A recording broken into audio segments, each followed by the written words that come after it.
गुवाहाटीनि बाथौपुरिनि बाथौ थानसालियाव सप्तानि गोथार मंगलबार सानाव आरज गाबनाय हाबाफारिखौ लाबोबाय थादों आसामनि मोनफ्रोमबो जिल्ला दुलाराय बाथौ गौथुमखौ दिन आरो सम रानलायनानै गुवाहाटीनि बाथौपुरिनि बाथौ थानसालियाव सप्तानि मोनफ्रोमबो मंगलबाराव आरज गाबनाय हाबाफारिखौ खुंबोनायखौ नुनो मोनबोदों।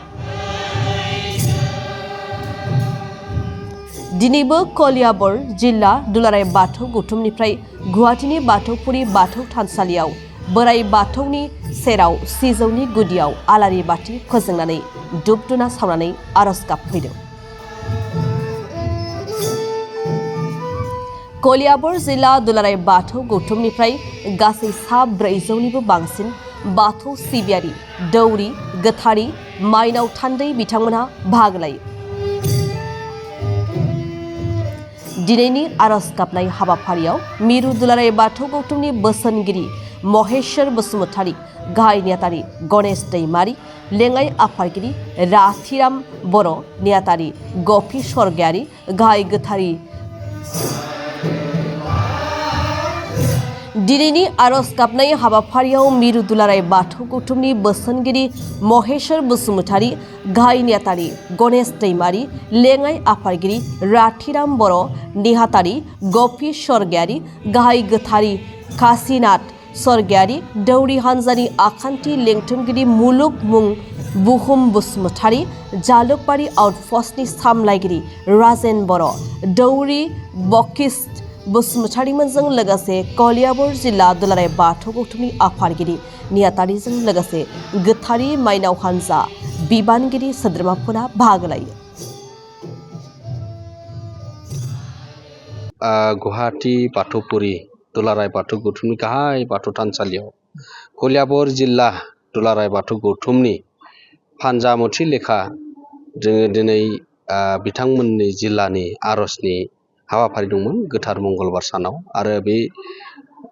दाननि मोनफ्रोमबो गोथार मंगलबार सानाव बे हाबाफारिखौ लानाय जादों दुलाराय बाथौ गौथुमा आरो बियो थांनाय 23 जानुवारिनिफ्राय स्टार्ट जादों। बे दिनै फैयै फैयै नैथि दिनखन बे गिदिंफिनबाय आरो दिनै नैथि खोलोब बायदियै कलियाबर जिल्लानि बे फारि नं बायदियै दिनै 5 नं फारि नाम्बाराव गोग्लैदों। दा गमामायैनो जोबोर जों साबायखर बावनांगोन कलियाबर जिल्लाखौ, मानो होनब्ला बेसेबां गोजाननिफ्राय आरो जोंनि बर' हारिनि गेजेराव गुबुन माहारिफोर थासेयावबो कलियाबर जिल्लानि बेन्दोङाव जे बाथौ धोरोमखौ बिथांमोना हारिमुखौ फोथांनानै लाखिदों, धोरोमखौ फोथांनानै लाखिदों आरो बर' मिडियामखौ फोथांनानै लाखिदों, आसार खान्थिखौ फोथांनानै लाखिदों आरो बिथांमोना फ्राय गंबा आल्ट्रा गारि लाबोनानै दिनै बेसेबांबा आरो फिसा फिसा गंनैसो गारि दंबावो। दा दिनै 345 बेवहाय बाथौसा बिथांमोना बाहागो लाफैदों आरो बिथांमोननि जिल्लानि आफादगिरि नेहाथारिजों लोगोसे आरो बियाबनि आफादगिरि नेहाथारि बिथांमोनजों लोगोसे आरो बाथौ सिबियारि दौरि आसारि लाइमोन माइनाव जों बयखौबो दुलाराय बाथौ गौथुमनि जानानै बिथांमोननि जिल्लानि सिङाव थानाय बाथौ सिबियारि बिथांमोननिसिम जों साबायखर बावहरनांगोन। मानो होनबा दिनैनि समाव बाथौ धोरोमखौ जौगासार खालामनो थांनायाव दिनै गमामायैनो दिनै मोगथां महर मोनसे खालामनो थांनायाव बिथांमोननि गोबां बिहोमा दं आरो दिनैनि बे आरज लानाय हाबाफारियाबो दुलाराय बाथौ गौथुमनि थाखाय आरो बर' माहारिनि थाखाय बे गमामायैनो मोनसे जांख्रिखांनाय लाबोदों बर' माहारिनि गेजेराव। जोङो मोनसे गोजोननाय फोरमायनांगोन, मानो होनबा गुवाहाटीयाव फ्राय बेयो राजेन बर' बिथाङा आगोलाव माबायाव दंमोन, पुलिस मेन माबायाव दंमोन, दा ट्राफिकआव फैबाय। दा बिथाङा दुलाराय बाथौ गौथुमनि गाहाय मावखुलियाव खाथि जानाय लेखा दा जालुकबारि आउटपस्टआव राजेन बर' बिथाङा दिनैनि समाव दुलाराय बाथौ गौथुमनि जायखिजाया हाबाफारियाव बिथाङा मोनफ्रोमबो गोथार मंगलबार सानाव हाबाफारि हिसाबै बाहागो लाफैबाय थादों आरो मोजां मोनसे जोंखौ मददथि होबोगासिनो दङ। मानो होनब्ला बिथाङा दिनैनि दौरि आफादफोरनिफ्राय जाबायदि राङारि अनसुंथाइ मोनसे बाक्सु बेखेवनाय गोथार बे हाबाफारिखौ बिथांनि आखाइजोंनो मावफुंनाय जायो आरो बिथांखौबो दुलाराय बाथौ गौथुमनि जानानै साबायखर बावदों आरो बिथांनि जा साननाय जा सानस्रि आरो जोंनि बाथौ धोरोमखौ जौगाखांहोनायाव बिथाङाबो दिनैनि समाव जोंखौ एसे मदद होनायखौ जों मोनबोबाय थादों आरो बिथांनि न'खर आरो बिथांजों लोगोसे आरो समाजजों गासैबो गोजोन थासारि मोनसे लाबोनो हानायनि मोनसे बिगोमा दं। माबायदि जानाय लोंनाय बायदिफोर होफैयो? बिथाङा जानाय लोंनाय नङा, बिथाङा दा लाइमोन माइनावनोबो बिथाङा अफिसियेल माखासे सियार टेबोल बायनानै माइनावफोरखौबो अनसायदों, लाइमोनखौबो अनसायदों आरो दुलाराय बाथौ गौथुमाव बे थानसालि लुफुंनायनि थाखाय जा जोङो रायजो राजाफोरनि मोनसे दानारि मदद नागिरनायाव बिथाङाबो 1 लाख रां बै दुलाराय बाथौ गौथुमनि बाथौ थानसालि लुफुंनायाव होगोन आरो बिथाङा जेब्लानो गोनांथि जायो अब्लानो होगोन, बेबायदियाव बिथाङा दङ आरो बेबायदि दुलाराय बाथौ गौथुमा जोङो दिनै बेबायदि रायजो राजाफोरनिफ्राय रांफोर खांथुमनाय हाबाफारिखौबो लांगासिनो दं। दुलाराय बाथौ गौथुमा दिनैनि समाव गोबां जिल्ला आफाद आरो बियाब आफादफोराव गोबां एवारनेस लाबोगासिनो दङ। जेरै फैबाय थानाय बाथौ गोथार सानखौ लानानै दुलाराय बाथौ गौथुमा थांनाय जोङो एग्जिकिउटिभआव मोनसे जोङो हाबाफारियाव सावरायनाय लेखा जों मोनसे हाबाफारि लानाय जादों जे मोनफ्रोमबो जिल्लानि सिङाव थानाय एबा साननैनि हाबाफारियै माने खुंफुंनो थाखाय जोङो लाइजाम हरबाय आरो बेजोंनो जाबासे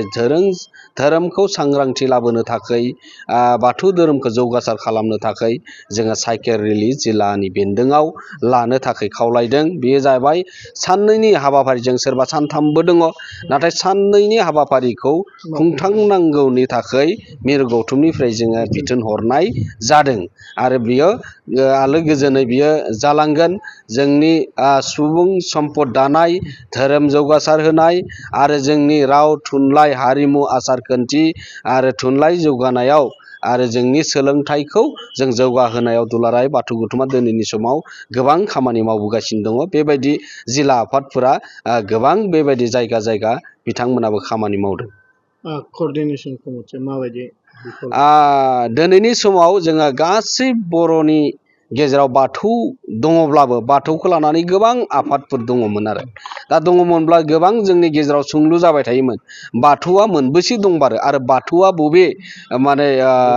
गुबै, बेखौबो जोंनि गेजेराव गोबां सोंलु जायो। नाथाय बाथौ धोरोमा मोनसेयानोल', मोननै मोनथाम नङा। नाथाय सोरबा बिबानगिरिफोरखौ लानानै मोनसे मोननै, सोरबा गुरु खान्थिखौ लानानै बे गावबा गाव मोनसे आफाद जोनोम जादोंमोन। बेफोर गासै आफादफोरखौ लानानै दुलाराय बाथौ गौथुमनि नाजानायाव गासै जोङो बाथौ 14टा मोनसे आफादफोरखौ लानानै जों कअर्डिनेशन कमिटि दानाय जादों आरो बिनि गाहायाव जोङो खेराइ फोरबोखौ बोसोराव माबा मोनसे दानखौ आरो खालारखौ थि खालामनानै खुंनायनि हाबाफारिनि थाखाय सावरायगासिनो दङ आरो जोंनि गेजेराव गोथार बाथौ सानखौ फालिनो थाखाय जोंनि मुलुगनां बाथौ धोरोमखौ खालामनो थाखाय जोङो बे कअर्डिनेशन कमिटियावबो सावरायदों आरो फैबाय थानाय डिसेम्बर दाननि 15 खालाराव दानथल बाथौ क्लाबाव बेवहाय कअर्डिनेशन कमिटिनि बे गुवारै सावरायनाय जादों आरो बे दिनखालिनो जोंनि खेराइ फोरबोखौ माला खुंफुंनाय जायो बेखौ बै दिनखालिनो जोङो रायजो राजानो जोङो मोनथिहोनाय जागोन।